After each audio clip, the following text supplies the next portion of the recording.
Every morning at Outpost Sierra, while most rangers sipped their coffee and complained about the Montana heat, Maya Reeves was already at work. By 0630 hours, she'd have the American flag folded with military precision before the station's main building.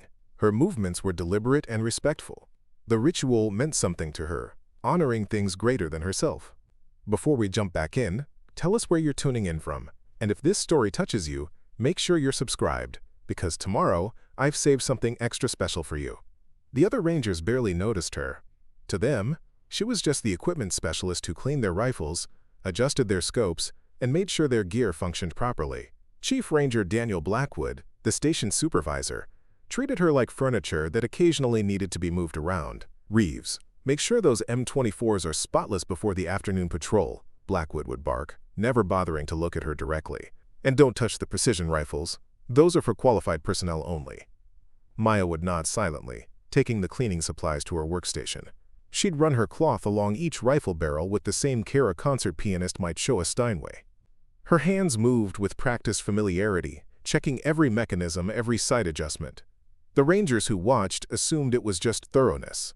They had no idea she was mentally cataloging every imperfection, every misalignment that could throw off a shot by inches at distance. During lunch breaks, while others gathered around picnic tables swapping stories about weekend plans, Maya sat alone with a technical manual or stared out at the distant mountain ranges that reminded her of home. She'd grown up in the Wyoming wilderness where her mother had taught her that silence in the wilderness meant survival and patience meant everything. "Hey, Reeves," called out Ranger Alex Donovan, a cocky 24-year-old from Chicago who'd barely passed basic marksmanship. "You ever actually fire one of those things you're always polishing? Or just pretend?" His buddies laughed. Maya looked up from the scope she was cleaning, offered a small smile, and returned to her work. Let them think what they wanted. Her mother had always told her the wolves didn't announce themselves to sheep. The truth was, Maya Reeves had been handling firearms since she was 8 years old. Every weekend for 10 years, her mother, a woman whose military service record was sealed so tight that even Maya didn't know all the details, had taken her into the Wyoming wilderness. She taught her to read wind patterns and the way leaves trembled, to calculate elevation adjustments by instinct, to control her breathing so precisely that her heartbeat wouldn't disturb her aim. But the Wildlife Service didn't care about backcountry training or family traditions. They cared about certifications, official training records, documented qualifications. Maya had the skills but lacked the paperwork. So she accepted the role they gave her invisible support staff who maintained equipment for real rangers. Preparing and narrating this story took us a lot of time, so if you are enjoying it, subscribe to our channel. It means a lot to us. Now back to the story. The irony wasn't lost on her. She watched them waste ammunition on shots she could make in her sleep. Some struggled with basic wind compensation techniques her mother had drilled into her before she could drive. But she remained silent, did her job, served without recognition. Blackwood seemed to take particular pleasure in reminding her of her place. "You're not certified on any of these weapon systems, Reeves. Your job is maintenance, not marksmanship. Leave the shooting to people who actually know what they're doing." What Blackwood didn't know, what none of them knew, was that Maya's quiet demeanor wasn't from incompetence. It was from discipline. Her mother had taught her that true marksmen didn't boast about their skills. They simply performed when performance mattered. And deep down, Maya suspected that day was coming soon. The rumors started 3 weeks later, spreading through the outpost like wildfire. Word was that Maya had failed her unit-level shooting qualification badly. Donovan, who seemed to make it his personal mission to ensure everyone knew about her supposed inadequacies, was more than happy to share the details. 25-yard stationary targets, he announced during lunch, loud enough for half the mess hall to hear. She couldn't hit the broadside of a barn. Blackwood had to stop the test early because she was embarrassing herself. The story grew with each telling. By the time it reached the maintenance shed, Maya had supposedly missed every single shot. By evening roll call, she'd allegedly broken down crying on the range. The narrative was always the same. The equipment tech who thought she could play with the big rangers had been humiliated. Chief Ranger Blackwood did nothing to discourage the gossip. If anything, he seemed to enjoy it. Reeves is good at one thing. He'd tell anyone who'd listen. Making rifles look pretty. But shooting them? That's a different skill set entirely. What none of them noticed was how Maya reacted when she watched their training sessions. Every time a ranger missed an obvious shot, her jaw would tighten almost imperceptibly. When they struggled with range estimation or failed to account for wind drift, she'd frown slightly, like someone watching a mechanic use the wrong tool for a simple job. Ranger Olivia Chen, a wildlife biologist from Washington State, was one of the few who paid attention. A communications specialist with a keen eye for detail, she'd grown up hunting with her grandmother and recognized real marksmanship knowledge when she saw it. "You know something about shooting," Olivia said one afternoon, finding Maya cleaning rifles in the equipment room. It wasn't a question. Maya looked up, meeting her eyes for a moment before returning to her work. "I know how to clean them." "That's not what I meant." Olivia pulled up a chair. "Yesterday, when Patterson was struggling with that 300-yard shot, you shook your head before he even pulled the trigger. You knew he was going to miss high and left. Lucky guess." "No," Olivia said firmly. "You were reading the wind, calculating the angle. I saw you doing the math in your head. My grandmother used to do the same thing." Maya's hand stilled on the rifle stock. For just a moment, her careful mask slipped, and Olivia caught a glimpse of something deeper. Knowledge, experience, maybe even pain. "Your grandmother sounds like a wise woman," Maya said finally. That evening, Olivia's curiosity got the better of her. She had access to personnel files through her communications role, and something about Maya Reeves didn't add up. The woman was too calm, too knowledgeable, too comfortable around weapons to be just an equipment tech. The file was mostly standard information: basic training records, technical school completion, duty assignments, but buried in the electronic records was a single line that made Olivia's blood run cold. Restricted, Code Blue Pine. Training conducted under Director E. Vega. Clearance Level 3. Olivia stared at the screen. Director Elena Vega. Everyone in federal service knew that name. The hero of Operation Shadowfall. The mission with less than a 7% survival rate. One of the most decorated field operatives in recent government history. What was an equipment technician doing with training records connected to a legendary director?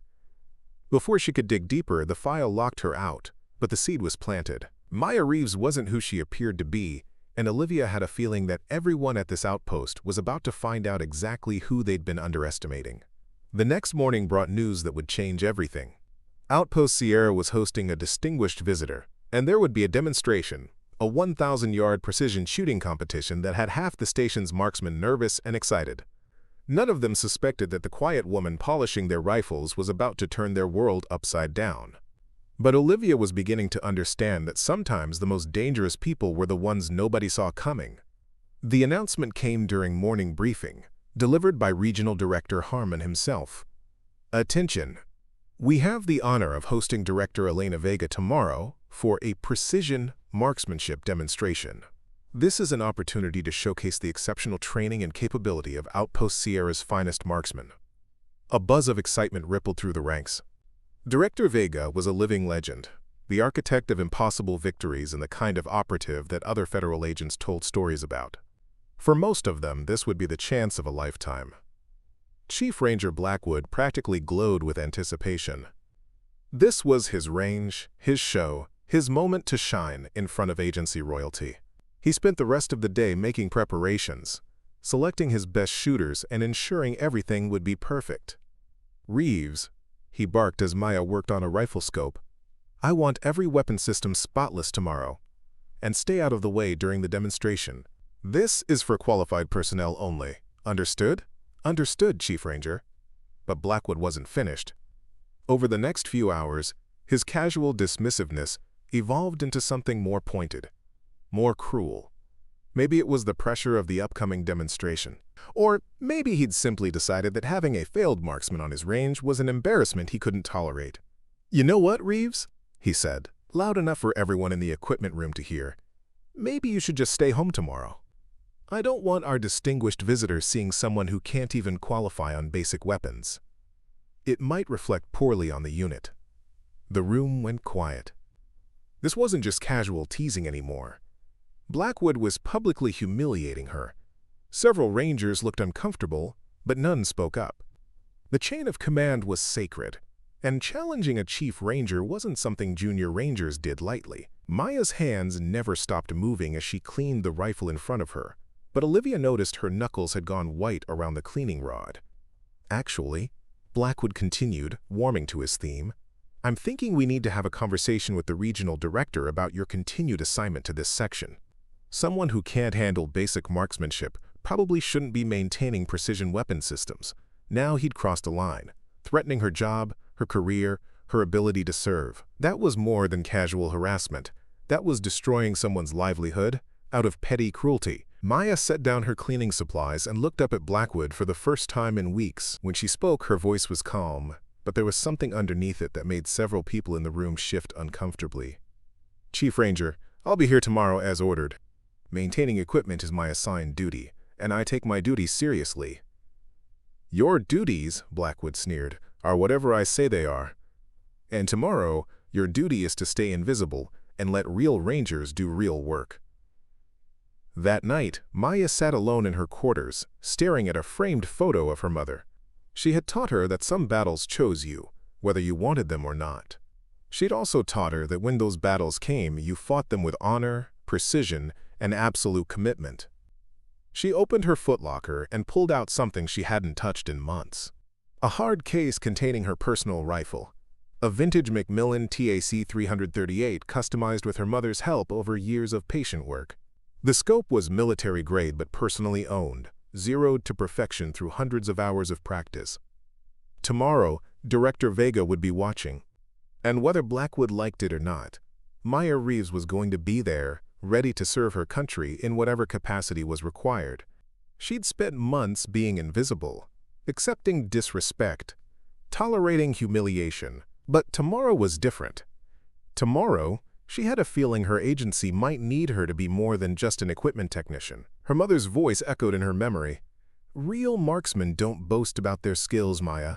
They just perform when performance matters. Tomorrow, performance would matter. And Chief Ranger Blackwood was about to learn that some people's silence wasn't weakness. It was discipline, waiting for the right moment to be unleashed. The morning of the demonstration dawned clear and cold, perfect conditions for long-range shooting. Maya arrived at the range before anyone else, as usual, but today she carried an extra case alongside her standard equipment bag. She set up her cleaning station at the edge of the shooting platform, just as Blackwood had ordered, but her eyes kept drifting to the 1,000-yard targets in the distance. By 0900 hours, Outpost Sierra's best marksmen had assembled. The competition was elite. Senior Ranger Thompson, who'd won 3 federal marksmanship competitions. Ranger Rodriguez, fresh back from advanced sniper school. Ranger First Class Kim, who'd served 2 tours as a designated marksman. These were operatives whose entire careers revolved around precision shooting. Blackwood strutted around like a peacock, inspecting equipment and barking orders. Remember, people, we're representing the entire agency today. I expect nothing less than perfection. At 0957 hours, an armored SUV pulled up to the range. Director Elena Vega stepped out, and every ranger snapped to attention. She was smaller than Maya had expected, maybe 5 feet 7 inches in height, with silver hair and a lined face that spoke of decades making impossible decisions. Her jacket displayed pins that read like a history of covert operations over the past 30 years. But what struck Maya most were her eyes. They swept across the assembled marksmen with professional assessment, then landed on her. For just a moment, so brief that anyone else would have missed it, something flickered in her expression. Recognition? Surprise? Maya couldn't tell. At ease, Vega said, her voice carrying the kind of authority that came from leading people through hell and bringing them home alive. I'm here to observe, not interfere. Please continue with your demonstration. The competition began. One by one, Outpost Sierra's finest took their positions and attempted the 1,000-yard shot. The wind was tricky, gusting from the southwest at 8 to 12 knots, with enough variation to throw off even experienced shooters. Senior Ranger Thompson went first. His shot hit 6 inches low and 2 inches right. Impressive by most standards, but not the bullseye everyone hoped for. Ranger Rodriguez followed, managing to get closer, but still missing the center ring by 4 inches. Each miss brought a tighter frown to Blackwood's face. This was supposed to be a showcase, not a demonstration of near misses. Ranger Kim stepped up for his attempt, and Maya found herself unconsciously analyzing his position, his breathing, the way he was gripping the rifle. His shot went wide left. He hadn't accounted for the wind shift that had occurred in the last 30 seconds. Challenging conditions, Director Vega observed mildly, but Maya caught the undertone. She wasn't impressed. As the shooting continued, with ranger after ranger failing to achieve the precision that would truly honor their distinguished visitor, Maya noticed something else. Director Vega's attention kept drifting to her. Not obviously. The woman was too professional for that, but Maya had spent enough time being invisible to recognize when someone was quietly observing her. Finally, after 8 attempts and 0 bullseyes, Blackwood was sweating despite the cool morning air. "Sir, these are exceptionally difficult conditions. Wind's been shifting all morning and the sun—" "Ranger," Vega interrupted gently, "I've seen shooting in conditions that would make today look like a calm day at the beach. The issue isn't the weather." The rebuke was polite but devastating. Blackwood's face went red, and Maya could see him scrambling for a way to salvage the situation. That's when Vega looked directly at her for the first time. "Young lady, you've been watching very intently. What's your assessment of the shooting conditions?" Every head on the range turned to stare at Maya. Blackwood looked like he might have a stroke. "Sir, she's just equipment maintenance." "She doesn't. I asked her, Chief Ranger." Vega's tone was still mild, but it carried the weight of command that made Blackwood shut his mouth immediately. Maya stood slowly, her heart pounding but her voice steady. "Wind's gusting southwest at 10 knots, ma'am, but there's a thermal coming off the hillside every 90 seconds that pushes it to 12. Temperature's rising, so the bullet's gonna fly about 2 inches high from what these rifles were zeroed for." She hesitated. "And the Mirage is showing a consistent left-to-right push that most of the shooters haven't been accounting for." A murmur ran through the assembled Rangers. This was technical language that most of them had never heard from anyone below the rank of Senior Ranger. Blackwood looked like he'd been slapped. Director Vega nodded slowly. "Interesting assessment. Very detailed." She paused, studying Maya's face. "What's your name, Ranger?" "Specialist Maya Reeves, ma'am." "Well, Specialist Reeves, since you seem to understand the conditions so well, perhaps you'd like to demonstrate proper technique." The suggestion hit the range like a thunderbolt. Blackwood started to sputter an objection, but Vega's raised hand silenced him immediately.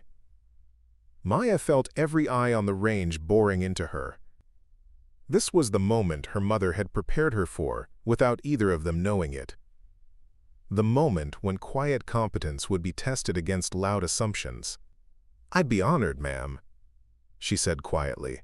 Maya walked to her equipment case with the deliberate calm of someone who'd done this 1,000 times before. As she opened it, revealing the vintage Macmillan with its pristine scope, a hush fell over the range. This wasn't standard issue equipment. This was a precision instrument, clearly personal, clearly expensive, and clearly maintained by someone who understood exactly what they were doing. "I'll be damned," whispered Senior Ranger Thompson. "That's a custom job." Blackwood found his voice. "Ma'am, I have to protest. She's not certified on precision weapon systems. There are safety protocols." "Chief Ranger," Director Vega's voice cut through the morning air like a blade. "I've made my decision. Stand down." Maya settled into position behind the rifle, and immediately every experienced marksman on the range could see the difference. Her stance was textbook perfect, but more than that, it was natural. She wasn't thinking about proper form. Proper form was simply who she was. She closed her eyes for a moment, feeling the wind on her face, listening to the subtle sounds that told her everything she needed to know about the conditions. When she opened them, her breathing had already settled into the rhythm her mother had taught her. Inhale, natural pause, fire. Through the scope, the 1,000-yard target looked impossibly small. But Maya wasn't seeing just a target. She was seeing wind patterns, bullet trajectory, the exact spot where physics and skill would intersect. Her mother's voice echoed in her memory. "Don't aim where it is. Aim where it's going to be." The crosshairs settled. Her finger found the trigger. The natural pause in her breathing arrived. The rifle cracked. For a moment, absolute silence. Then someone in the distance began shouting coordinates back to the range. "Dead center! Perfect bullseye!" The silence stretched another heartbeat, then exploded into chaos.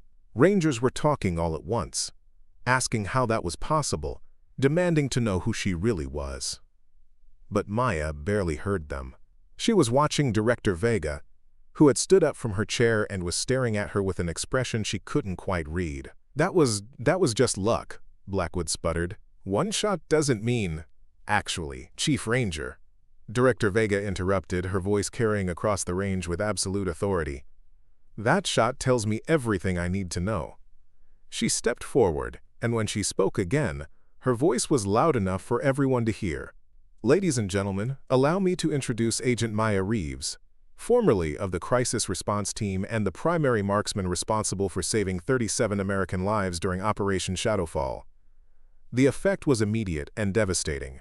Every person on that range knew about Shadowfall, the extraction mission with a 7% survival rate, the operation that had become legend in federal circles, and they'd been mocking its hero for months. "Shadowfall," someone whispered. "Jesus Christ, she's the ghost shooter." Maya remained perfectly still behind her rifle, but her hands were trembling slightly. She'd spent 3 years trying to bury that part of her life, trying to find peace in maintenance work and invisible service. Now it was all coming back. Director Vega continued, her voice carrying the weight of absolute truth. "During Operation Shadowfall, Agent Reeves provided overwatch for the extraction team while enemy operatives had us pinned down in hostile territory. She eliminated 14 confirmed threats at ranges exceeding 800 yards, often in conditions that would challenge our most elite snipers." Blackwood had gone completely pale. Around the range, Rangers were putting pieces together, remembering every joke they'd made, every dismissive comment, every time they treated her like she didn't belong. "But the psychological cost," Vega continued, "was significant. Taking that many lives, even enemy combatants, affected her deeply. Agent Reeves requested transfer to non-combat roles. She wanted to continue serving her country, but in a way that built rather than destroyed." Maya finally stood, slinging her rifle. When she spoke, her voice was quiet but clear enough for everyone to hear. "I didn't want anyone else to die because of my shooting. I'd had enough of killing." "Why didn't you tell us?" Ranger Donovan asked, and for the first time since she'd known him, his voice held genuine respect instead of mockery. "Because past achievements don't determine present worth," Maya replied. "I wanted to be valued for who I am now, not who I used to be." Director Vega nodded approvingly. That's exactly the attitude that made her exceptional in the first place. Humility combined with extraordinary skill. The transformation in the group was complete. These Rangers finally understood that the quiet woman they'd dismissed possessed combat experience that exceeded their collective training. More than that, they understood they'd been privileged to work alongside genuine heroism and had been too blind to see it. Chief Ranger Blackwood stood frozen, realizing that his career had just taken a hit from which it might never recover. He'd spent months humiliating a decorated field operative, and he'd done it in front of witnesses. But Maya wasn't looking at Blackwood anymore. She was looking at the Rangers who had begun approaching her with genuine respect, asking technical questions, seeking guidance from someone they finally recognized as their superior in every way that mattered. The shot had been perfect, but more importantly, it had revealed the character of everyone present. Within hours, word of the demonstration had spread throughout Outpost Sierra like wildfire. The story grew with each telling, but for once the embellishments didn't diminish the truth. They simply couldn't match it. By evening mess, every Ranger on the base knew that they'd been sharing their facility with a genuine hero. Regional Director Harmon requested an immediate meeting with all personnel involved in the morning's events. The conference room felt smaller than usual as Blackwood, Maya, Director Vega, and the witnessing Rangers filed in. Harmon's expression was carefully neutral, but experienced operators could read the storm brewing behind his eyes. "Chief Ranger Blackwood," Harmon began without preamble, "I've received several reports about your conduct regarding Specialist Reeves. Would you care to explain why you've been publicly humiliating a decorated field operative?" Blackwood's career flashed before his eyes. "Sir, her personnel file didn't indicate. I had no knowledge of her combat experience." Her file, Director Vega interjected, was classified for operational security reasons. But that doesn't explain why you thought it was appropriate to mock any ranger under your command, regardless of their background. Harmon leaned forward. Chief Ranger, I've also received reports that you threatened Specialist Reeves's career and suggested she be removed from her position. Is this accurate? The room was silent, except for the hum of fluorescent lights. Blackwood knew he was finished. Yes, sir, I made those statements. On what grounds? I believe she was unqualified for her position. Ranger Donovan, who'd been one of Blackwood's most enthusiastic supporters in mocking Maya, cleared his throat. Sir, if I may, Chief Ranger Blackwood never gave Specialist Reeves a chance to demonstrate her abilities. None of us did. We assumed that because she was quiet and worked in maintenance, she was somehow lesser. The admission took courage, and Maya felt a grudging respect for the young ranger who was essentially confessing his own prejudice to save what remained of Blackwood's dignity. Regional Director Harmon turned to Maya. Specialist Reeves, why didn't you report this harassment through proper channels? Maya had been dreading this question. Sir, I was trying to serve quietly. I hoped that if I did my job well and stayed out of the way, the situation would resolve itself. That's not how the service works, Specialist. When you're being mistreated, you have an obligation to speak up, not just for yourself, but for every ranger who might face similar treatment in the future. Director Vega spoke up. Director, if I may. Agent Reeves's approach to dealing with adversity has always been unique. During Shadowfall, she volunteered for the most dangerous position, provided overwatch for the entire operation, and then refused accommodation because she said she was just doing her job. She's never been comfortable with recognition. Nevertheless, Harmon continued, this situation is unacceptable. Chief Ranger Blackwood, you're relieved of your position as range supervisor effective immediately. You'll report to the regional office for reassignment and counseling. Your fitness report will reflect today's revelations. Blackwood nodded stiffly. His career wasn't over, but it had just taken a devastating hit that would follow him for years. Specialist Reeves, Harmon continued, I'm recommending you for immediate promotion to senior specialist and reassignment to a position more appropriate for your experience level. We also need to discuss correcting your service record to properly reflect your field experience. Sir, Maya said carefully, I requested the transfer to maintenance work. I'm content with my current position. Content or not, the agency has invested significant resources in your training, and we're not utilizing your capabilities effectively. Director Vega, do you have any recommendations? Vega smiled slightly. Actually, I do. The agency's marksmanship unit has been looking for experienced personnel to develop new training protocols. Someone with Agent Reeves's combination of field experience and teaching ability would be invaluable. The suggestion hung in the air. It would mean leaving Outpost Sierra, leaving the quiet maintenance work she'd found peaceful, and returning to a world that revolved around precision shooting. But it would also mean helping other rangers develop skills that might save their lives. Maya looked around the room at the faces of rangers who'd spent months dismissing her, who now looked at her with respect and something approaching awe. She thought about her mother's lessons, about service, about using your gifts to help others. I'd be honored to consider such an assignment, ma'am. As the meeting concluded, rangers filed out quietly, many stopping to offer Maya personal apologies. Donovan lingered longest. Ma'am, I owe you more than an apology. I was wrong about everything, and I'm ashamed of how I acted. Maya studied his face, seeing genuine remorse. We all make assumptions, Donovan. The question is what we do when we discover we're wrong. I'd like to learn from you if you're willing to teach. Everyone deserves a second chance to prove their character, she replied, including me. That evening, as Maya cleaned her rifle one last time in the equipment room, she reflected on the day's events. Tomorrow would bring new challenges, new responsibilities, new opportunities to serve. But tonight, she was content, knowing that sometimes the most important battles were won not with bullets, but with quiet dignity and the courage to be exactly who you were meant to be. 3 weeks later, Maya found herself at the National Training Center in Colorado, walking through the halls of the Precision Operations Unit headquarters. The building hummed with quiet intensity. This was where the agency's most elite shooters came to push the boundaries of what was possible with precision firearms. Colonel Jessica Wright, the unit commander, greeted her personally. A compact woman with intelligent eyes and calloused hands that spoke of decades behind a rifle, she had read Maya's complete file, including the classified portions that had remained hidden at Outpost Sierra. "Senior Specialist Reeves," she said, using Maya's new rank. "I'll be honest with you. When Director Vega recommended you for this position, I was skeptical. Teaching advanced marksmanship isn't just about being able to shoot. It's about understanding how to transfer complex skills to rangers who may never have your natural ability."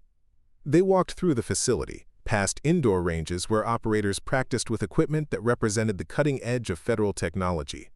Through soundproof glass, Maya watched instructors working with small groups, demonstrating techniques that she recognized from her mother's training and her own field experience.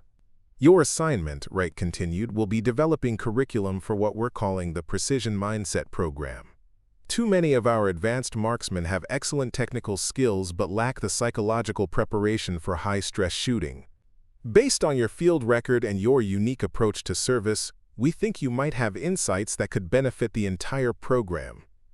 Maya paused at a window overlooking an outdoor range where operators were attempting 800-yard shots.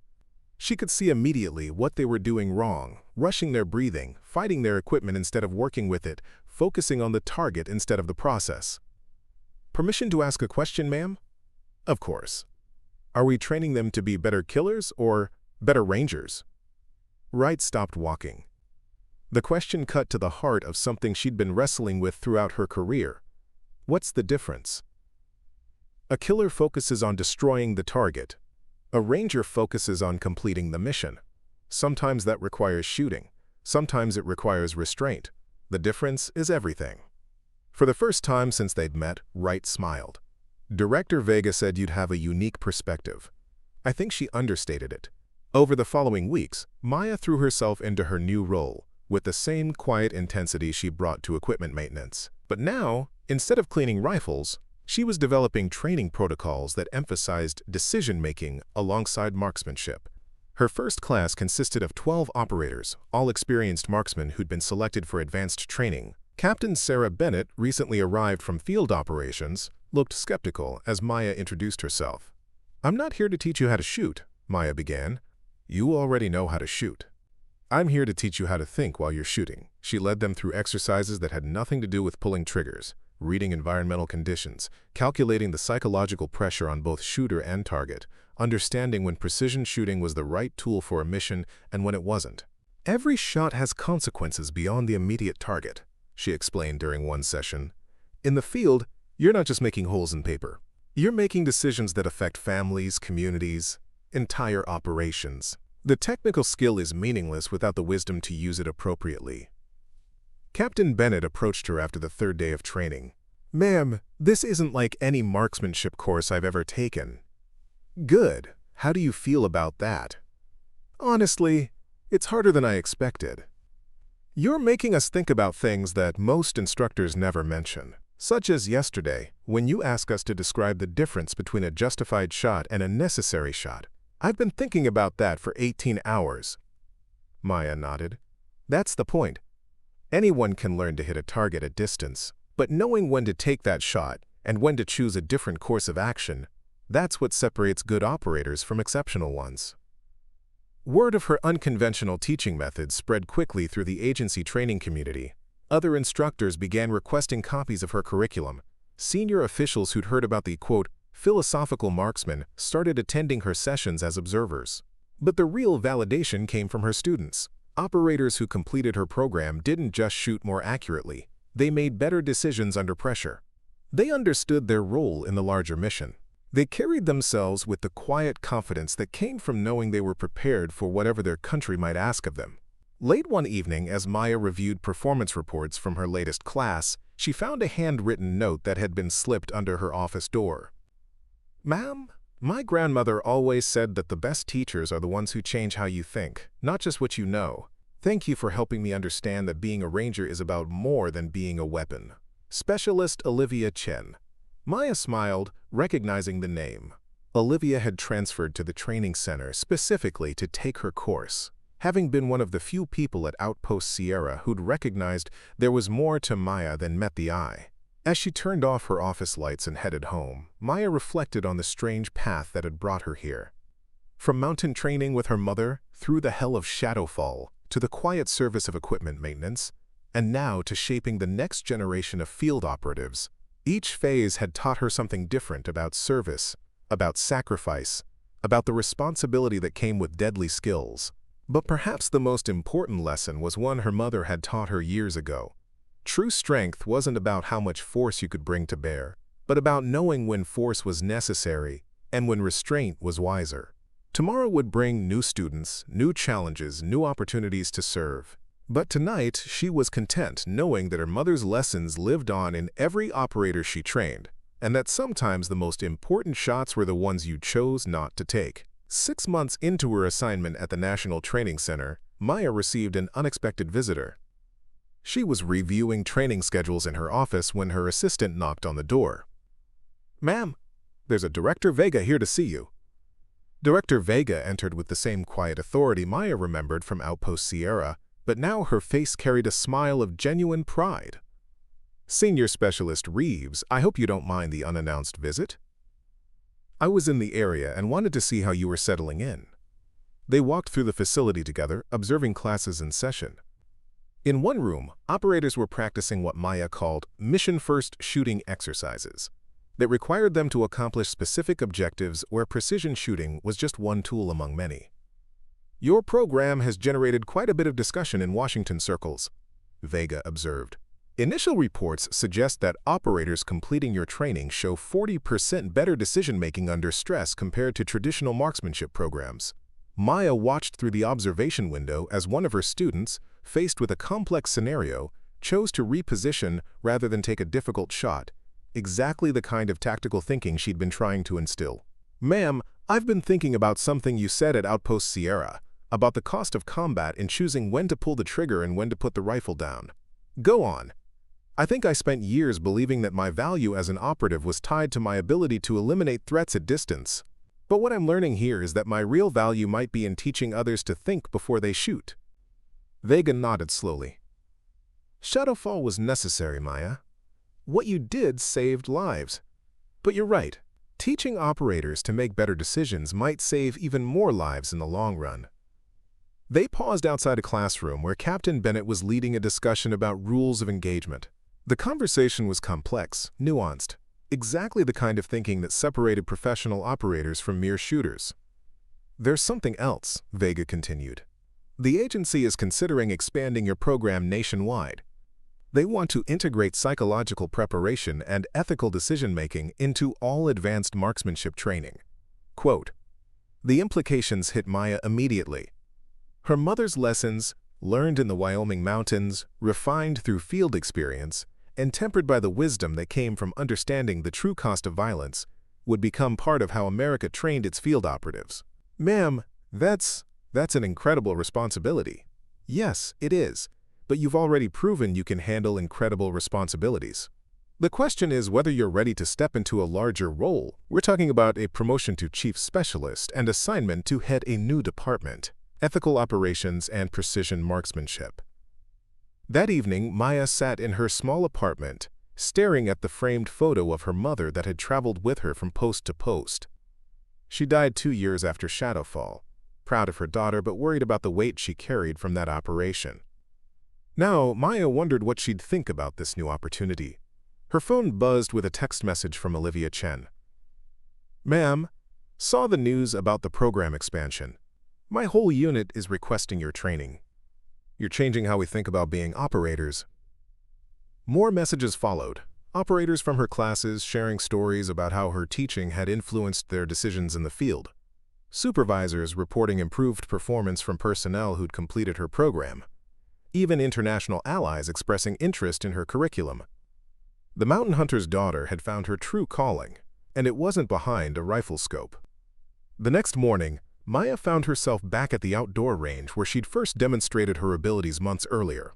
But instead of lying prone behind a rifle, she stood behind a group of young operators, teaching them to read the wind, understand their equipment, and most importantly, understand themselves.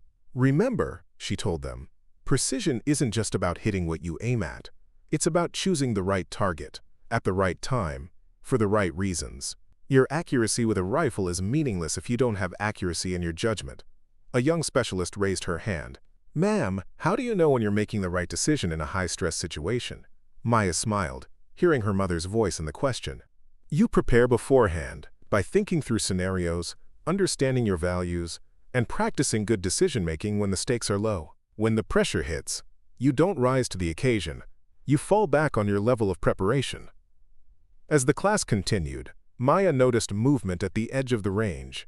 Chief Ranger Blackwood from Outpost Sierra was standing there, apparently having traveled to the training center specifically to see her. When the training session ended, he approached hesitantly. Ma'am, I know I have no right to ask for your time, but I was hoping we could talk. They walked to a quiet area overlooking the training facilities. Blackwood looked older, humbled by the events that had cost him his position and damaged his career. I came to apologize, he said simply, not just for how I treated you, but for what I failed to learn from you. I spent months working alongside someone who could have made me a better ranger, a better leader, a better person. Instead, I let my prejudices blind me to an opportunity that will never come again. Maya studied his face, seeing genuine remorse. We all make mistakes, Chief Ranger. The question is what we do with the lessons they teach us. I've requested transfer to a training unit. I want to learn to teach Rangers the way you do, with respect, with understanding, with focus on making them better people as well as better operators. That's a worthy goal. Blackwood hesitated, then continued. Ma'am, there's something else. Ranger Donovan sends his regards. He completed advanced tactical training last month. Top of his class. He said your example taught him that quiet confidence was more valuable than loud boasting. The conversation reminded Maya of something her mother had often said. Influence spreads in ways you never expect. The lessons she'd learned in the Wyoming wilderness were now shaping operators across the federal service, creating ripples that would extend far beyond anything she could directly observe. As the sun set over the training center, Maya made her decision about the promotion and expanded role. She would accept, not because she craved recognition or authority, but because her country needed operators who understood that true strength came from wisdom, restraint, and the courage to make difficult decisions under pressure. That night, she wrote a letter to her mother, as she did every year on the anniversary of her death. Mom, remember how you used to say that the most important shot was often the one you didn't take? I finally understand what you meant. Teaching operators to think clearly, act with honor, and choose their battles wisely. That might be the most important marksmanship lesson of all. The mountain lessons you taught me aren't just living on in me anymore. They're living on in every operator I train, and they'll live on in everyone those operators train in turn. Your legacy isn't just in the shots I made at Shadowfall. It's in all the unnecessary shots that won't be taken because operators learned to think before they acted. I think you'd be proud of that. 6 months later, when the agency officially announced the new Department of Ethical Operations and Precision Marksmanship, the press release included a quote from its director, Chief Specialist Maya Reeves. Our goal isn't to create better killers. It's to create better operators. Operators who understand that true precision extends far beyond marksmanship.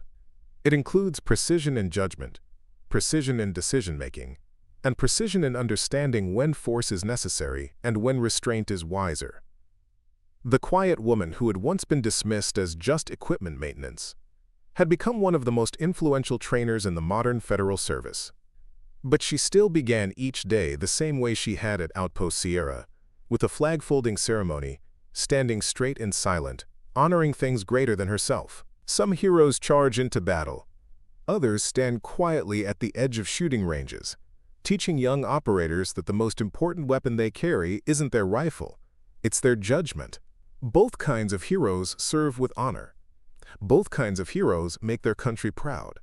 And sometimes, if they're very lucky, both kinds of heroes get to see the lasting impact of lessons learned from a mountain hunter who understood that true strength always comes from within. Excellence doesn't need to announce itself. It just needs to be ready when called upon. Maya's promotion to Chief Specialist and her new role as Director of the Ethical Operations Department didn't come without challenges. 3 months into establishing the program, she found herself facing significant resistance from traditionalists within the agency, who believed that marksmanship training should focus exclusively on technical skills. Chief Specialist Reeves. Deputy Administrator Carlton said during a particularly tense meeting, "We appreciate your philosophical approach, but our field operators need concrete skills, not meditation sessions." Several directors around the conference table chuckled, clearly siding with Carlton. Maya had expected this. Any innovation in a system as established as federal training protocols would face skepticism. She remained silent for a moment, letting the laughter subside before responding. "Deputy Administrator, would you mind sharing your field experience record with the group?" The room went quiet. Carlton shifted uncomfortably. "I've been an administrator for 15 years. Before that, I served in logistics and planning." Maya nodded respectfully. "Thank you for your service. Now, I'd like to present some data." She slid tablets across the table to each director. "These are the comparative performance metrics from the first 3 graduate classes of the Ethical Operations program versus traditional training protocols. Before we jump back in, tell us where you're tuning in from, and if this story touches you, make sure you're subscribed, because tomorrow, I've saved something extra special for you." As the directors scrolled through the data, their expressions changed. The numbers were undeniable. Operators trained under Maya's program showed a 43% improvement in mission success rates, a 37% reduction in collateral damage, and most significantly, a 56% decrease in post-operation psychological trauma. Director Vega personally oversaw these evaluations, Maya continued. "I invite any of you to speak with her about the methodology. My point isn't that traditional training is wrong. It's incomplete. We've been teaching operators how to shoot, but not when or why. That's costing us not just in mission effectiveness, but in the psychological well-being of our people." The room remained silent as her words sank in. Finally, Senior Director Hoffman spoke up. "I lost my best marksman last year. Not to enemy fire, but to suicide. 23 confirmed eliminations in the field, decorated twice for valor. He couldn't live with what he'd done, even though every shot was authorized and necessary." He looked at Maya with new respect. "If your program can prevent that from happening to even one more of our people, I'm in." One by one, the other directors nodded. Even Carlton grudgingly acknowledged the data couldn't be ignored. By the end of the meeting, Maya had secured the funding and autonomy she needed to expand the Ethical Operations program nationwide. As she walked back to her office, she reflected on the confrontation. Her mother had taught her that the most difficult battles weren't won with force, but with evidence, patience, and unwavering commitment to what you knew was right. Preparing and narrating this story took us a lot of time, so if you are enjoying it, subscribe to our channel. It means a lot to us. Now back to the story. The following week brought a new challenge. Maya's curriculum required instructors who understood both the technical aspects of precision shooting and the psychological dimensions she emphasized. Finding qualified personnel proved more difficult than anticipated. "We vetted 27 candidates," her deputy, Jason Mercer, reported. "Most are technically proficient but lack the emotional intelligence component. The few who have both don't want to leave field operations for a teaching role." Maya considered the problem. What about operators who've been sidelined? The ones who've experienced the psychological cost of field work firsthand? "You mean the burnout cases?" Mercer looked skeptical. "Administration would never approve using damaged goods as instructors." Maya's eyes flashed. "They're not damaged goods, Jason. They're experienced professionals who faced the exact challenges we're trying to prepare others for. Sometimes our greatest wounds become our greatest wisdom." The next morning, Maya requested access to the personnel files of operators who'd been removed from field service due to psychological assessments.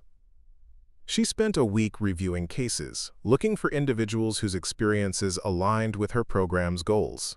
Her first call was to former Captain Michael Saunders, a decorated marksman who'd been administratively discharged after refusing to take a shot that would have completed his mission but would have also killed 2 civilian hostages. "Captain Saunders, this is Chief Specialist Maya Reeves from the National Training Center.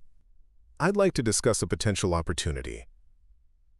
The man on the other end of the line laughed bitterly. "Chief Specialist, I think there's been a mistake. I'm not in the service anymore. They made it very clear they didn't want someone who lacks decisiveness under pressure. Actually, Captain, it's because of that decision that I'm calling. I need instructors who understand that sometimes the most important shot is the one you don't take. 3 weeks later, Michael Saunders stood in front of his first class at the training center. His hands trembled slightly as he introduced himself, not from fear, but from the weight of responsibility. These young operators would carry his teachings into the field, where lives would hang in the balance. "My name is Michael Saunders," he began.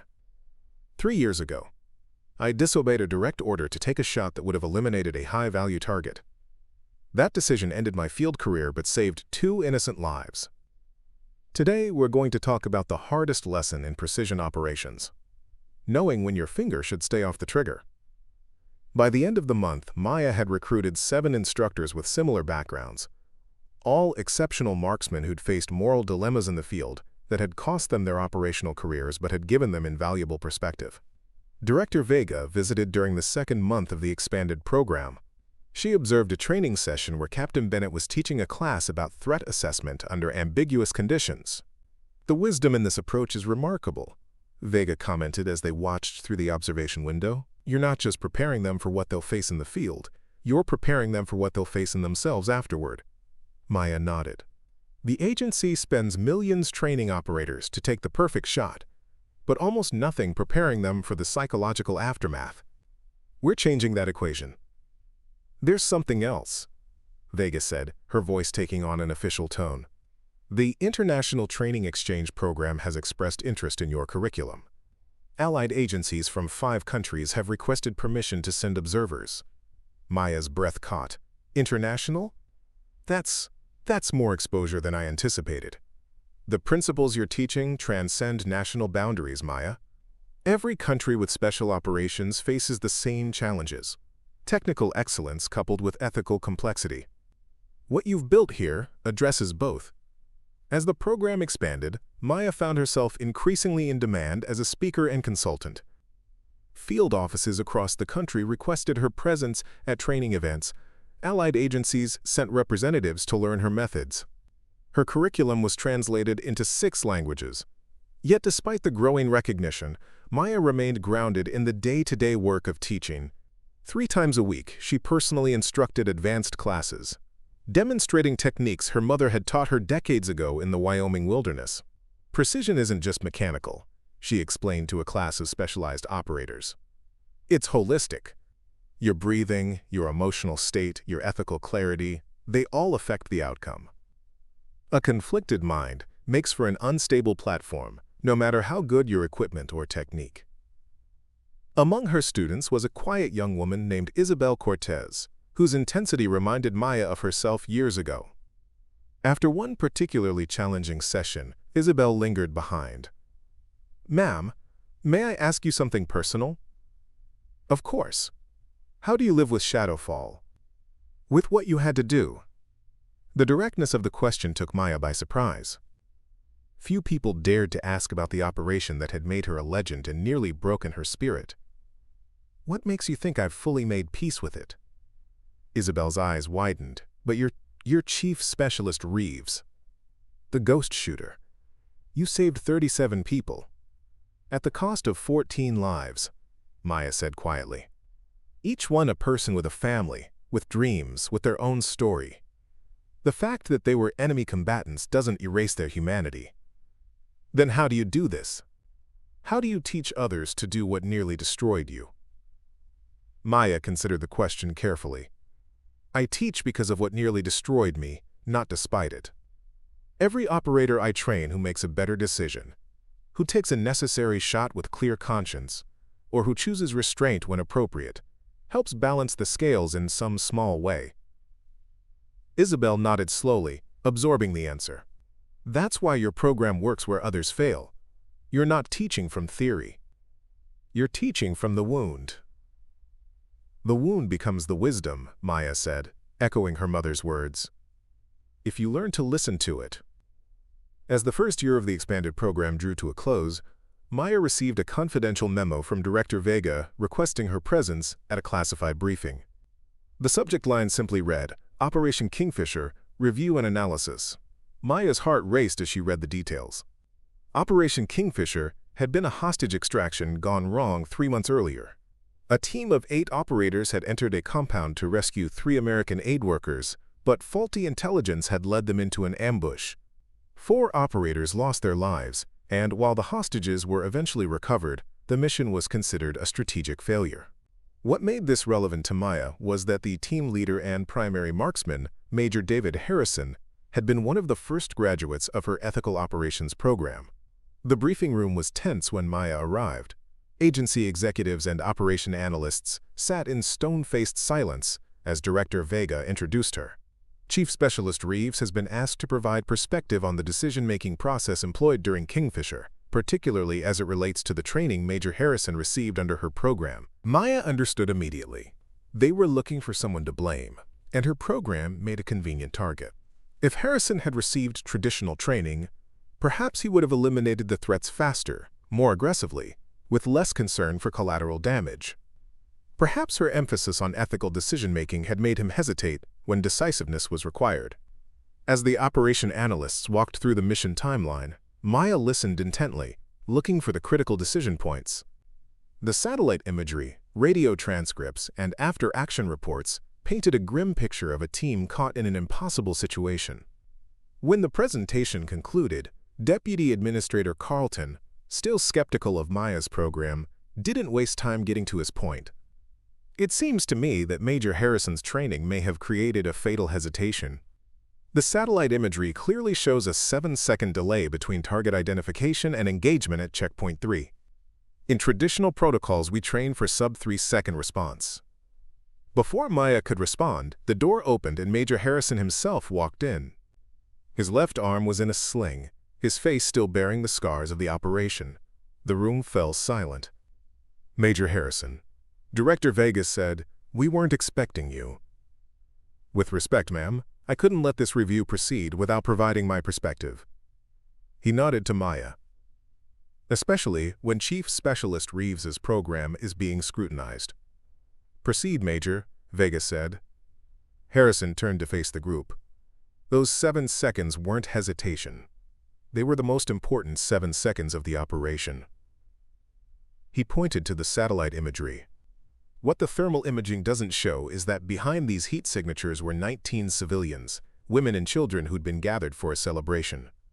Had I followed traditional protocols and engaged immediately, the collateral damage would have been catastrophic. He looked directly at Carlton. The 4 operators we lost, my friends, my brothers, died because I made the choice to reposition rather than fire through hostages. It was the hardest decision of my life, but it was the right one. And I made it because Chief Specialist Reeves taught me that my judgment matters as much as my marksmanship. The room was silent as Harrison continued. We lost 4 operators. It's a tragedy that will haunt me forever. But we saved 22 lives that day. 3 American hostages and 19 local civilians. Under traditional protocols, the outcome would have been tactically successful, but morally bankrupt. He placed a flash drive on the table. This contains my helmet cam footage. It shows what the satellite couldn't see. Review it, and then tell me if you still think the ethical operations program creates fatal hesitation. As Harrison left the room, the atmosphere had shifted. When the helmet cam footage confirmed his account, even Carlton had to concede that the decision, while costly, had been correct under the circumstances. Director Vega concluded the briefing with a pointed observation. "It seems, colleagues, that Chief Specialist Reeves's program didn't fail us in Operation Kingfisher. In fact, it may have prevented a much greater failure, one of moral authority and international standing that would have far outlasted the tactical situation."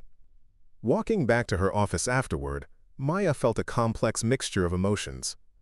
Vindication that her program had equipped Harrison to make an impossible choice. Grief for the operators who'd lost their lives. Pride in Harrison's courage to stand by his decision. Her phone buzzed with a text message from her mother's old number, now maintained by Maya as a way to send herself reminders that felt like they came from her mother's wisdom. The true test of training isn't in perfect conditions, she had written to herself months ago, scheduling it to arrive today.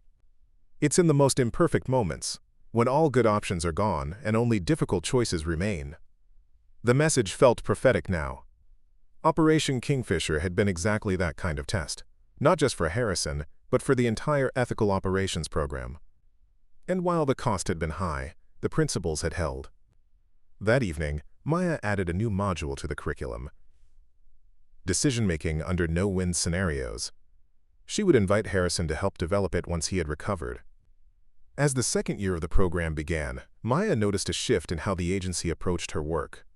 What had started as skepticism had evolved into cautious acceptance, and now, after Kingfisher, into something approaching reverence. The ethical framework she'd developed was being integrated into operational planning at all levels. More significantly, the psychological support resources she'd insisted on including in her program were being expanded across the agency. Operators returning from difficult missions were now required to undergo not just tactical debriefing but ethical and psychological processing as well. "You've changed the culture," Director Vega observed during their quarterly review. 5 years ago, an operator who expressed moral concerns about a mission would have been sidelined. Today, those concerns are considered valuable intelligence. "It's not enough," Maya replied. "We're still losing too many good people to the psychological aftermath of operations." The suicide rates among former field operators are still double the national average. "What more do you need?" Maya had been preparing for this question. Authorization to establish a recovery program. Not just for active operators, but for those who've left the service carrying unseen wounds. The skills that make someone exceptional in the field don't simply disappear when they hang up their gear.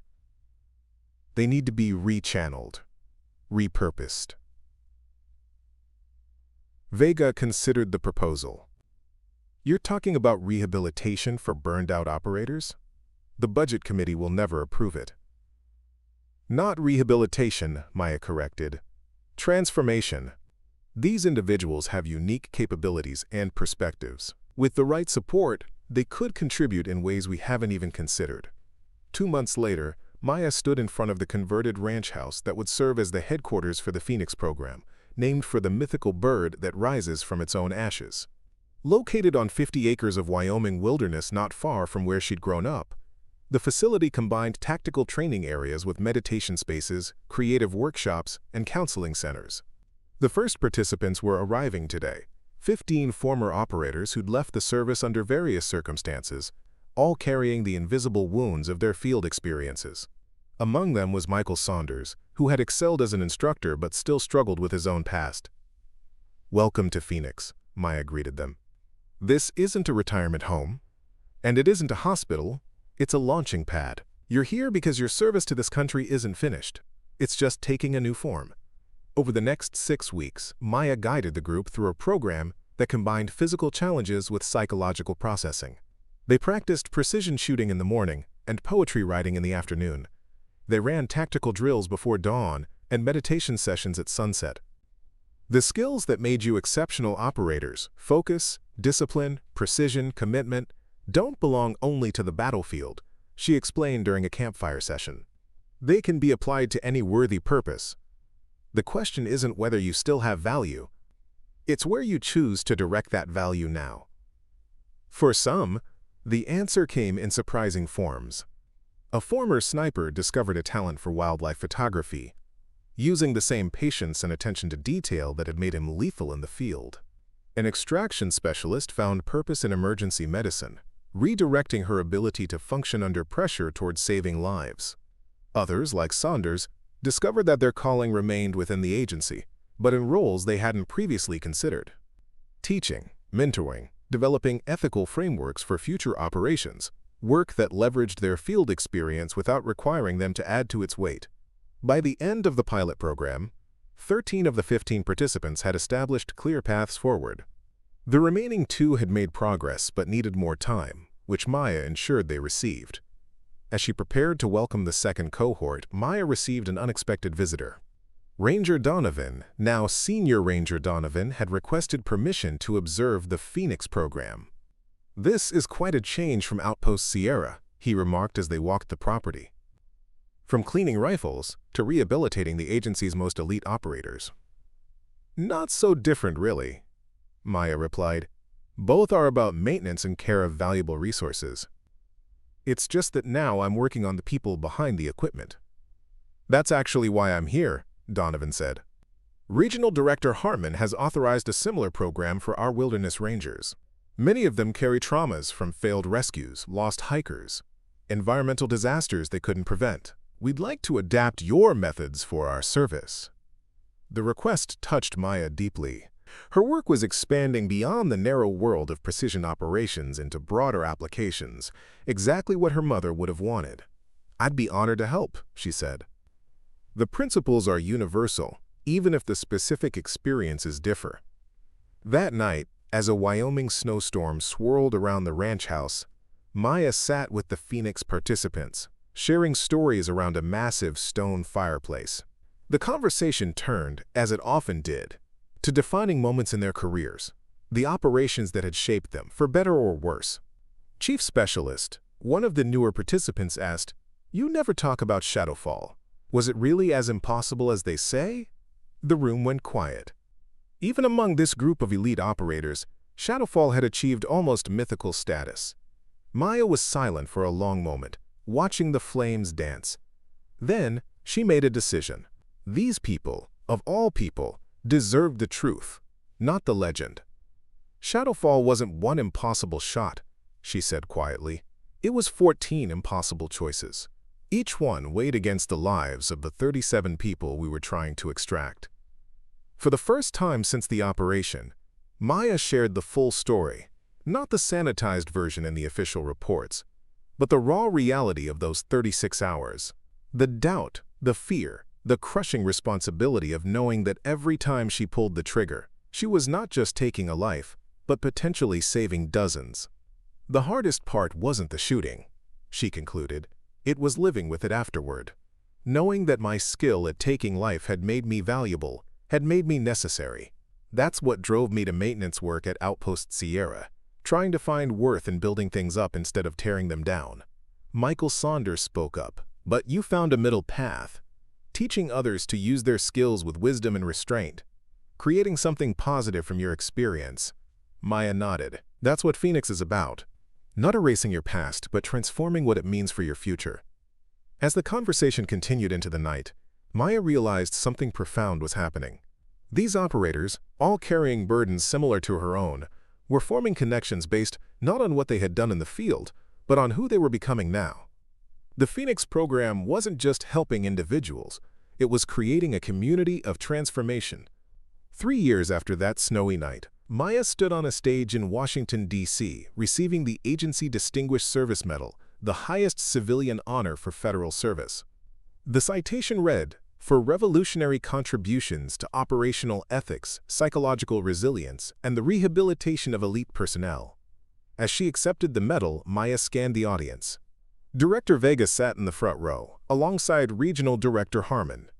Beyond them were faces from every phase of her journey. Olivia Chen, now a senior communications specialist. Ranger Donovan, who had implemented the Phoenix principles in wilderness service training. Captain Bennett, who had become one of the agency's most respected ethical operations instructors. And dozens of graduates from both her marksmanship program and Phoenix. Even Chief Ranger Blackwood was there, now serving as an ethics instructor for new recruits. Proof that transformation was possible for anyone willing to embrace it. "This honor belongs not to me," Maya said in her acceptance speech, "but to every operator who had the courage to question not just how we accomplish our missions, but why. To every instructor who understood that technical excellence without ethical clarity creates capability without wisdom. And to every Phoenix participant who proved that our greatest value lies not in what we can destroy, but in what we can build." She touched the medal, thinking of her mother, wishing she could have witnessed this moment. The true mark of excellence isn't perfection in a single skill. It's the wisdom to know when to use that skill, the courage to acknowledge its cost, and the resilience to transform that cost into something that serves life rather than diminishes it. As the applause filled the hall, Maya felt a sense of completion. The quiet equipment technician from Outpost Sierra had found her voice and her purpose. The lessons learned in Wyoming mountains, tested in the crucible of Shadowfall, and refined through years of teaching had created something entirely new, a framework for excellence that honored both capability and conscience. Some heroes change the world with a single perfect shot. Others change it by teaching a generation of operators to see beyond the crosshairs. Maya Reeves had done both. 5 years after receiving the Agency Distinguished Service Medal, Maya Reeves stood on the edge of a cliff, overlooking the vast Wyoming wilderness where her journey had begun. The early morning light painted the mountain ranges in gold and amber, reminiscent of the mornings she'd spent here with her mother decades ago, learning the fundamentals that would shape her life. At 48, Maya's dark hair now carried elegant streaks of silver, and fine lines had formed at the corners of her eyes, badges of a life lived with intensity and purpose. Her posture remained military straight, her movements still precise, but there was a softness to her now, a hard-earned peace that hadn't been there during her Outpost Sierra days. "I thought I'd find you up here," a voice called from behind her. Isabel Cortez, once her student and now the deputy director of the Ethical Operations Program, climbed the last few yards to join her. At 35, Isabel had become Maya's most dedicated protege, expanding the program's reach into areas Maya hadn't imagined possible. "Old habits," Maya replied with a small smile. "My mother always said you can see clearer from high ground." "The international delegation arrives in 3 hours," Isabel reminded her. "Are you ready for this?" Before we jump back in, tell us where you're tuning in from, and if this story touches you, make sure you're subscribed, because tomorrow, I've saved something extra special for you. Maya nodded, her eyes still fixed on the horizon. Today marked the official launch of the Global Precision Ethics Initiative, a multinational effort to establish universal standards for training elite operators across allied nations. What had begun in a small equipment room at Outpost Sierra had evolved into an international movement, with Maya's principles of ethical decision-making, psychological resilience, and post-service transformation being adopted by special operations units worldwide. 20 years ago, I was cleaning rifles and being mocked for it, Maya said quietly. Sometimes I still can't believe the path that led from there to here. Isabel understood. She'd heard the stories. Everyone in the agency had. The quiet equipment technician who turned out to be the hero of Shadowfall. The perfect shot that revealed her true identity. The journey from invisible support staff to one of the most influential figures in modern special operations. It wasn't the shot that changed everything, Isabel observed. It was what you built afterward. Maya turned to face her protege. That's the lesson I hope they take away today. Excellence isn't just about performance in the moment. It's about what you create from that performance, how you transform skill into lasting impact. They descended the cliff together, making their way back to the expanded Phoenix Center, which now occupied 200 acres of Wyoming wilderness. What had started as a small pilot program for burned-out operators had grown into an internationally recognized center for transformation and renewal. Military and law enforcement personnel from around the world now came to Phoenix to learn how to integrate their specialized skills into civilian life, or reimagine their service in more sustainable forms. The main lodge was buzzing with activity when they arrived. Representatives from 12 nations were gathering for the initiative's launch ceremony. Maya recognized faces from British SAS, French GIGN, Israeli Sayeret, Canadian JTF-2, and numerous other elite units. All of them had sent their top training officers to learn the Phoenix methodology. Director Elena Vega, now in her 70s but still commanding respect with her mere presence, intercepted Maya before she could reach the conference room. "Walk with me a moment," Vega said, guiding Maya to a quiet corner of the lodge. "Before this circus begins, I wanted to give you something. Preparing and narrating this story took us a lot of time, so if you are enjoying it, subscribe to our channel. It means a lot to us. Now back to the story." From her jacket pocket, Vega produced a small wooden box. Inside lay a tarnished brass compass. "This belonged to your mother," Vega said quietly. "I've been holding on to it for many years, waiting for the right moment." Maya's breath caught. "You knew my mother?" Vega nodded. "Catherine Reeves was my first field partner, long before you were born. Before her identity was classified, before Shadowfall, before all of it. She saved my life in ways that went far beyond the physical." Maya took the compass with trembling hands. All these years. And she'd never known the connection between her mother and Director Vega.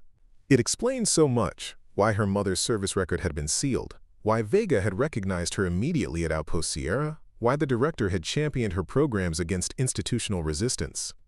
"She'd be proud beyond words to see what you've built," Vega continued, "not because you followed in her footsteps as a marksman, but because you found a way to transform that skill into something healing rather than harmful." Maya ran her thumb over the compass's weathered surface. "Why didn't you tell me sooner?" "Catherine made me promise to let you find your own path. She didn't want her shadow defining your choices." Vega's eyes held a distant memory. "The day after Shadowfall, when you requested transfer to a non-combat role, I knew you were your mother's daughter in the ways that truly mattered. You both understood that true strength lies in restraint, not just action." Before Maya could respond, they were interrupted by the arrival of General Marcus Harrington, chairman of the Joint Special Operations Command and the day's keynote speaker, Chief Specialist Reeves. He greeted her with a firm handshake. "I've been looking forward to this day for months. What you've created here is revolutionizing how we think about special operations training." "Thank you, General, though it's been a team effort from the beginning." "Indeed. Your team's results speak for themselves." He glanced at his notes. 78% reduction in post-operation psychological trauma, 63% improvement in ethical decision-making under pressure, 92% successful transition rate for operators leaving field service. Numbers like that transform not just individuals but entire institutions. As they walked toward the conference hall, Maya spotted a familiar face in the crowd, Chief Ranger Daniel Blackwood, now gray-haired but standing tall in his formal uniform. After his demotion at Outpost Sierra, he'd eventually rebuilt his career by embracing the very principles he'd once mocked. Now he served as the Senior Ethics Coordinator for the Wildlife Service's Special Operations Units. "Specialist Reeves," he said, approaching with unmistakable respect in his eyes. "It's been a long road from Outpost Sierra." "It has indeed, Chief Ranger," Maya replied, genuine warmth in her voice. Their shared history had long ago transformed from antagonism to mutual respect. "How are things in Montana?" "Better than ever. We've implemented your decision-making framework across all Ranger teams. It's changed how we approach high-risk operations entirely." He hesitated, then added more quietly, "I never properly thanked you." "For what?" "For not giving up on me. Most people would have written me off after how I treated you. But you gave me a second chance, included me in the training programs, showed me a better way to lead." His voice carried the weight of genuine gratitude. "You didn't just change my career, you changed my life." Their conversation was interrupted by the announcement that the ceremony was about to begin. Maya took her place at the side of the stage, watching as Isabel Cortez introduced Director Vega, who would in turn introduce General Harrington. As the formal speeches began, Maya's mind drifted back to that pivotal day at Outpost Sierra, the perfect shot that had revealed her identity and set her on this unexpected path. At the time, it had felt like an ending, the end of her anonymity, the end of her quiet service in the shadows. Instead, it had been just the beginning. Her reverie was interrupted when she heard her name called. General Harrington was inviting her to the podium. This wasn't in the program. Maya made her way to the stage, confused but composed. "Chief Specialist Maya Reeves," Harrington began, "has declined formal recognition many times over the years, preferring to let her work speak for itself. Today, however, she doesn't have a choice." A ripple of appreciative laughter moved through the audience. "By unanimous vote of the Global Ethics in Special Operations Council, and with the approval of the President, I am honored to announce the renaming of this facility to the Catherine and Maya Reeves Center for Ethical Operations and Operator Transformation." Maya froze, stunned by the unexpected announcement. A portrait of her mother, which she had never seen before, appeared on the large screen behind the stage. A young Catherine Reeves in field gear, fierce determination in her eyes that Maya recognized from her own mirror. "Furthermore," Harrington continued, "we are establishing the Reeves Doctrine as the foundational ethical framework for all Joint Special Operations training moving forward. What began as one operator's quest to find meaning beyond the crosshairs will now guide generations of service members in honorable, sustainable service to their nations." The applause was thunderous. Maya stood motionless, overwhelmed by the scale of the legacy she'd unknowingly created. She hadn't sought recognition, hadn't wanted it. Like her mother, she had simply tried to serve with integrity, to transform her specialized skills into something that built rather than destroyed. As she stepped to the microphone, the room fell silent. These operators, these leaders, these warriors from around the world, all waiting to hear from the woman whose quiet revolution had transformed their profession. 20 years ago, Maya began, her voice steady despite her emotion. I was an equipment technician at a remote outpost, cleaning rifles and folding the flag each morning. The rangers there saw me as nothing more than invisible support staff, someone to maintain their gear but never touch it. They had no idea that I had once been the primary marksman on one of the most classified operations in agency history. She paused, looking out at the faces watching her intently. I didn't correct them. I didn't want to be defined by what I had done in Shadowfall, by the lives I had taken, even to save others.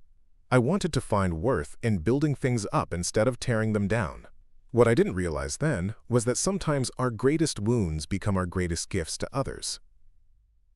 Maya touched the compass in her pocket, drawing strength from this unexpected connection to her mother. The Ethical Operations Program didn't begin as a grand vision. It began with a simple question. How do we prepare operators not just to perform with excellence in the field, but to live with integrity afterward? How do we train not just the hands that hold the weapon, but the heart and mind that must carry the weight of using it? She gestured to the representatives from a dozen nations. Each of you comes from a different culture, a different military tradition, a different set of operational priorities. But all of you face the same fundamental challenge: how to develop operators who can make split-second life-or-death decisions under extreme pressure and then come home whole, not just physically, but psychologically and spiritually. Maya stepped away from the podium, preferring to speak directly without the barrier. The Reeves Doctrine isn't about making your operators less effective. It's about making them more sustainable. It's about recognizing that a sniper who burns out after 3 years of service because they can't live with what they've done is not an asset. They're a tragedy, both for themselves and for the units that invested in their training. She looked at Blackwood, at Isabel, at Vega, people who had been part of different chapters in her journey. What we've created here is a new vision of excellence, one that values not just what operators can do, but who they can become. One that recognizes that the most valuable asset in any mission isn't the weapon or even the skill. It's the judgment of the person wielding it. Her voice grew stronger, more passionate. The future of special operations doesn't belong to those who can simply shoot farther or move faster or endure more. It belongs to those who can integrate lethal capability with ethical clarity, who understand that true precision extends beyond the crosshairs to the decision of whether to fire at all. Maya concluded with the words that had become the unofficial motto of the Phoenix program. Excellence isn't just what you can do. It's what you choose to do with what you can do. And that choice defines not just missions, but lives, including your own. The standing ovation lasted nearly 5 minutes.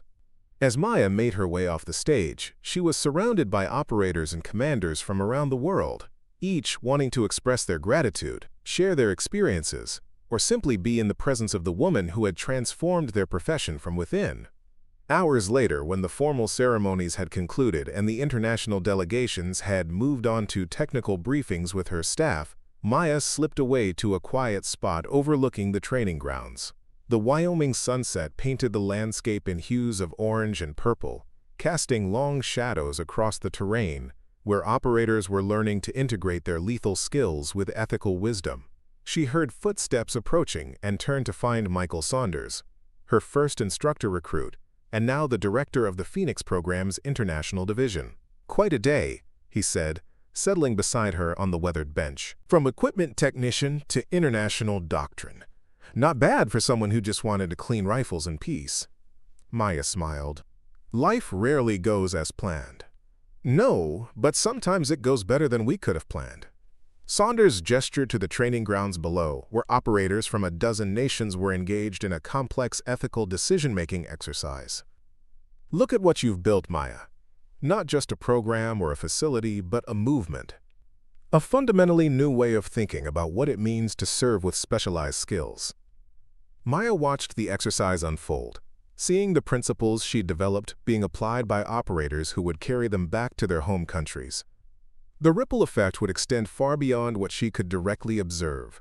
potentially saving lives on both sides of future conflicts and preserving the humanity of those who served in the shadows. My mother used to say that true excellence isn't about being seen, Maya said quietly. It's about seeing clearly, seeing the reality of a situation, seeing the humanity in others, seeing the consequences of your actions before you take them. She sounds like a wise woman. She was. Maya touched the compass in her pocket. And apparently, she knew Director Vega long before I did. The world is smaller than we think. As darkness fell over the Wyoming mountains, Maya reflected on the long, strange journey that had brought her here. From the wilderness training with her mother, through the hell of Shadowfall, to the quiet dignity of equipment maintenance at Outpost Sierra, to that perfect shot that had revealed her true identity. Each chapter had been necessary. Each experience had shaped the vision she'd ultimately created. What had begun as one operator's attempt to find meaning beyond killing had evolved into a global movement for ethical excellence in special operations. The Reeves doctrine would guide generations of operators yet unborn, teaching them that true precision extended far beyond marksmanship to encompass judgment, restraint, and the courage to make difficult decisions under the most extreme circumstances. The quiet equipment technician who had once been mocked for cleaning rifles had transformed not just her own life, but an entire profession, not through force or authority, but through the power of lived experience translated into wisdom that others could apply. Maya stood as the last light faded from the sky, ready to rejoin the international delegation for the evening's events. Tomorrow would bring new challenges, new opportunities to refine the doctrine, new operators seeking to integrate lethal skill with ethical clarity. The work was never finished. Each generation would face its own version of the fundamental questions she'd wrestled with after Shadowfall.